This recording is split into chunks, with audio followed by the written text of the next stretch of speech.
I'm Jeff Schwartz of Schwartz Performance. This is our March 2018 update. Let's check out what we got going on in the shop this month. We got our G-Machine chassis in the 59 Impala here, along with the previously installed LT1 engine and 6-speed. We're now at the point of putting some different seats in it. The owner wanted some shoulder harnesses that were integrated into the seat, so we've got some BMW seats that we're fitting into there now. Those will get reupholstered to match the rest of the interior, and then we should be pretty much wrapped up. As promised last month, we got our Recaro seats in for this 71 Cuda. We don't have the forged line wheels yet, however, they should be arriving any day. Here's another Mustang chassis getting ready to ship out. This one's got a Shelby GT500 engine in, the supercharged one with 663 horsepower, is it? Something like that. Anyway, giant engine, lots of horsepower. Going in an early Mustang, this thing's going to be crazy. The Raybestos truck here is all done, and I wanted to point out some of the subtle customizations that we did to this truck. Generally, we like to keep the vehicles fairly stock looking because the stylists back then, they really had it going on as far as styling. So we don't really like to alter things a lot, although we're capable of doing anything the mind can imagine, chopping tops, stretching cabs, all that kind of thing.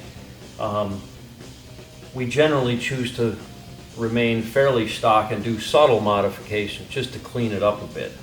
So in the case of this truck, it's got our G-Machine chassis under there, and we've lowered it quite a lot from original ride height. So consequently, the bumpers, usually the bumper brackets step down, and the bumper is quite a ways away from the tailgate, hanging down like around here. Obviously with stock ride height, that bumper is pretty close to this height, and the actual truck is quite a lot higher. So what we had to do is we cut and modified these factory bumper brackets to bring the bumper up closer to the bottom of the bed here. It just gives it a better look, and with this lowered ride height, it actually gives you better crash protection. The other thing we've done is license plates are usually hanging way out off the side here, and we tuck that in underneath the tailgate. We still get light from the license plate light to illuminate that. And then we've done LEDs inside these factory taillight housings. Normally on a pickup truck like this, you'd see chains hanging off here with a hook to close the tailgate. And we've eliminated that as well.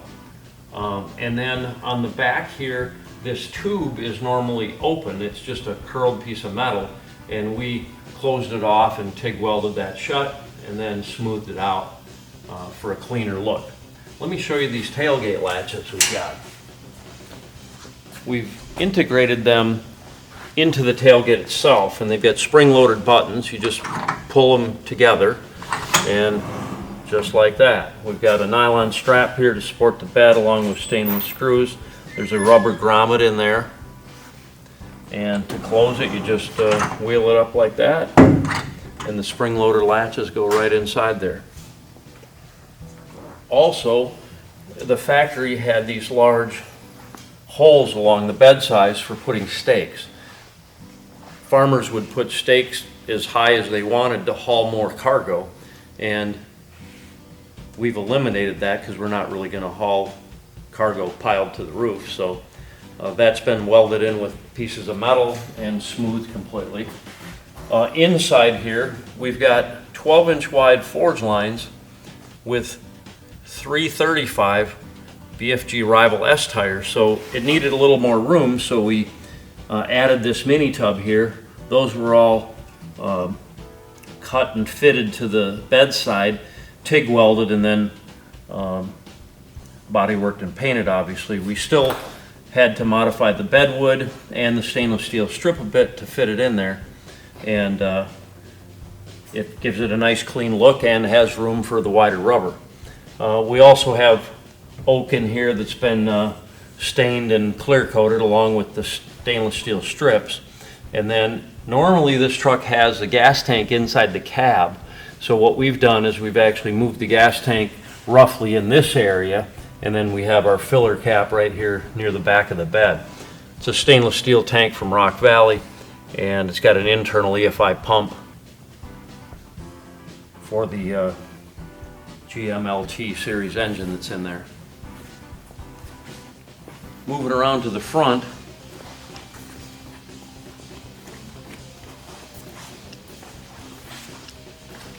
we've got these Rebestos three-dimensional emblems that we machined here, and this was several days of programming and CNC machining. They're carved out of billet aluminum. A very small cutter was required to get the detail, and multiple very fine cuts. So they've got the little ribs on the bottom like the factory Chevrolet had here, but since this is a giveaway vehicle for Rebestos, we've got their logo right on the side here. Other than that, everything is just lowered with the forge lines and the big Rebestos brakes, and gives it a real nice clean look with a few subtle mods. So pretty happy with the end result. So the big black Chevelle with all the lightweight components that I was telling you about last month, here it is in the flesh, painted bright yellow. This has a lot of carbon fiber bits, including the deck lid and the hood, but this is where we inlaid carbon fiber into the area ahead of the deck lid so that we had the raw carbon fiber stripe matching all the way through the car. So the deck lid is complete carbon top and bottom, and then this has been masked off to expose the carbon fiber. Many coats of clear on there, wet sanded and polished, but gives it a real nice look. Shows off that you have some carbon components rather than just painting them. And we've got the center lock forge lines down there, the stripe on the hood, and it's looking pretty sweet.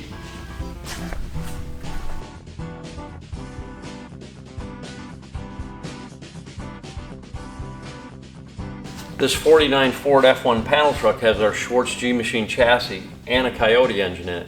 It wasn't built here, but the owner wanted us to do some additional work on it rather than transport it back to the shop that built it several states away.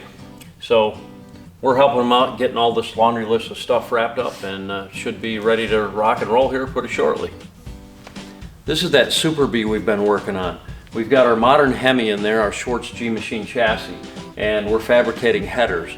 The right side header is completely done, and the left side header has been completely mocked up, and we just got to final TIG weld that, and then the header should be done.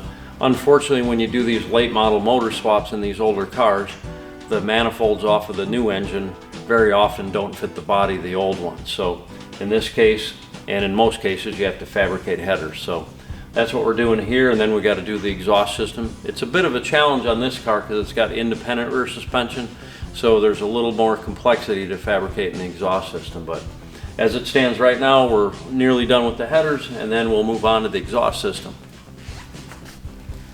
Many customers buy G-Machine chassis from us and would like us to install them for them. So we're happy to do that, along with any type of rust repair or any other work that they may not be comfortable with or not have enough time to do. So in this case, this 70 Chevelle came in and there was some rust related issues. So we've replaced the entire trunk floor, the entire floor pan inside the car, and then we've smoothed the firewall so that he can have a vintage air mounted inside the cockpit, and it'll look nice and clean under here.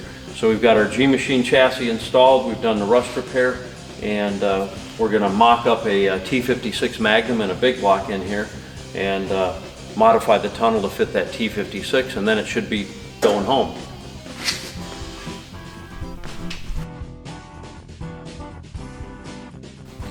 We've made a lot of progress on this 67 Mustang Eleanor clone. We've got all of our screening made up for the grille and the scoops on the side. We've done some more fitting on our fiberglass parts to the metal pieces here. We've got the ground effects. We're working on some fiberglass work to get the ground effects blended into the lower fenders. We've fitted our chrome trim around the windows and got those gapped real nicely so they'll fit nicely along the metal after the car's painted. We've even figured out how to run our exhaust system out the side, and are making close-off panels here. We've got our power steering reservoir mounted, got our air intake tube, you get the air filter back there. Just a lot of detail work on this has been completed, so real happy with the progress on this one.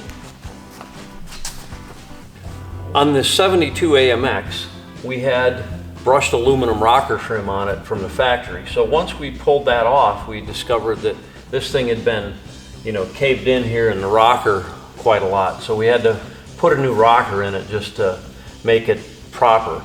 And upon cutting this rocker off, we found that mice had developed a nest inside there, and the metal was real thin along the bottom from the urination that took place inside there. So I'm really glad that it was caved in, because it prompted us to cut everything off there and actually discover this hidden problem. So we've got our new rocker all fitted up there. We still need to straighten out the fender that's got a little bent.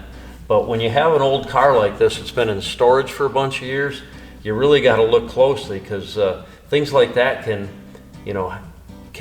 surprise you. In this case, we had a Southern car that had been, in the desert most of its life, and then stored in Missouri indoors. But obviously the rodents found their way in there and potentially ruined this rocker here.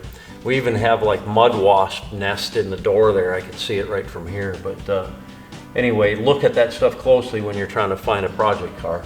Anyway, this is now solid as a rock, and then we also did another patch on this side of the quarter panel. Both sides had some moisture that was trapped in there inside the trunk, probably from rags or something laying up against the side of this, and it rusted a little bit. It was really weak, so rather than take a chance, we just cut it out and put a piece of metal in there, and should be ready to go to Media Blast in here shortly and get her painted up this Trans Am red color. That's all for this month, folks. Be sure and check us out on Facebook, and also check out our latest project updates on schwartzperformance.com under projects.